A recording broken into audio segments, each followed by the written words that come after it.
ஆண்டவரும் இரட்சகருமான இயேசு கிறிஸ்துவின்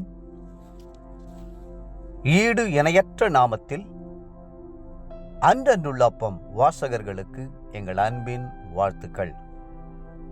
2025 ஆண்டு மே மாதம் 3ஆம் தேதி சனிக்கிழமைக்குரிய தின தியானம்.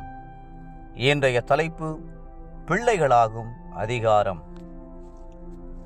யோவான் 1:12 சொல்லுகிறது, அவருடைய நாமத்தின் மேல் விசுவாசம் உள்ளவர்களாய் அவரை ஏற்றுக்கொண்டவர்கள் எத்தனை பேர்களோ அத்தனை பேர்களும் தேவனுடைய பிள்ளைகளாகும்படி அவர்களுக்கு அதிகாரம் கொடுத்தார். வேதத்திலே விசுவாசிகளுக்கு கர்த்தர் கொடுக்கும் அதிகாரங்கள் எவை?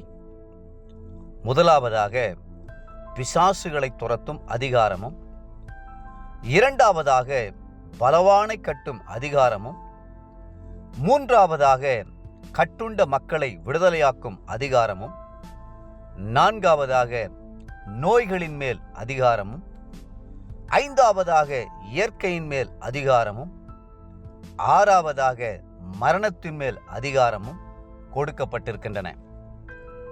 இவ்வளவு அதிகாரங்களையும் நாம் பெற்றுக்கொள்ள வேண்டுமானால் முதலாவதாக கர்த்தருடைய பிள்ளைகளாக மாற வேண்டும். எந்த ஒரு மனிதன் சிலுவை அண்டை வந்து, ஆண்டவரே, நான் ஒரு பாவி, நீர் எனக்காக சிலுவையிலே இரத்தம் சிந்தி மரித்திருக்கிறீர் என்பதை நான் விசுவாசிக்கிறேன், உம்முடைய இரத்தத்தாலே என்னை கழுவி உம்முடைய பிள்ளையாக ஏற்றுக்கொள்ளும் என்று மன்றாடுகிறானோ, அவனுக்கு அவருடைய பிள்ளையாகும் அதிகாரத்தை கர்த்தர் கொடுக்கிறார். கர்த்தரிடத்திலிருந்து அதிகாரங்களை ஒருவர் பெற்றுக்கொள்வதுடன் அவற்றை செயல்படுத்தவும் வேண்டும்.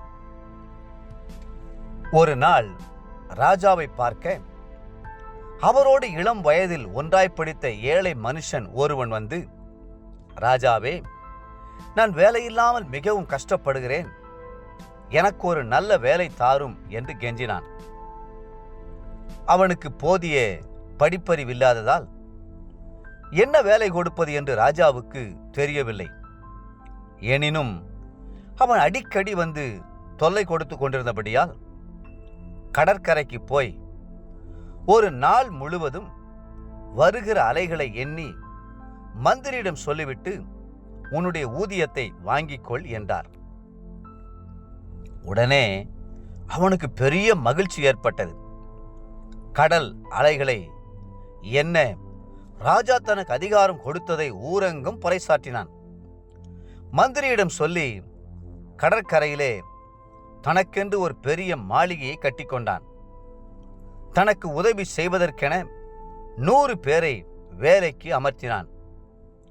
அந்த கடற்கரை பகுதியில் படகுகளோ கப்பல்களோ வரக்கூடாது என்று உத்தரவிட்டான்.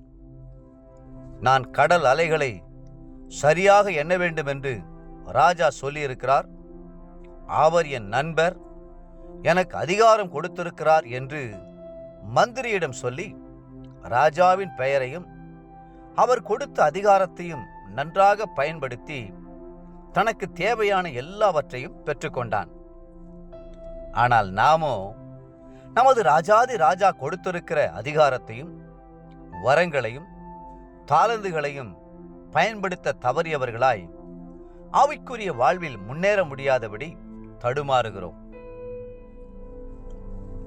தேவ பிள்ளைகளே, தேவன் நமக்கு தந்த அதிகாரத்தை செயல்படுத்த முன்வருவோம். அவரது மகிமையை புறஜாதியாரையும் காணச் செய்வோம்.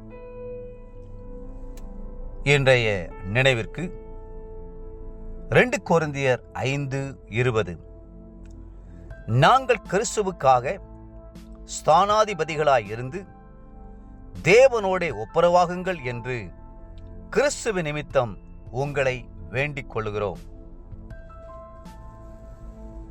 இன்றைய வேத வாசிப்பு காலை 1 ராஜாக்கள் 14 மற்றும் 15ஆம் அதிகாரங்கள், மாலை லூக்கா 22ஆம் அதிகாரம் 21 46 முடிய.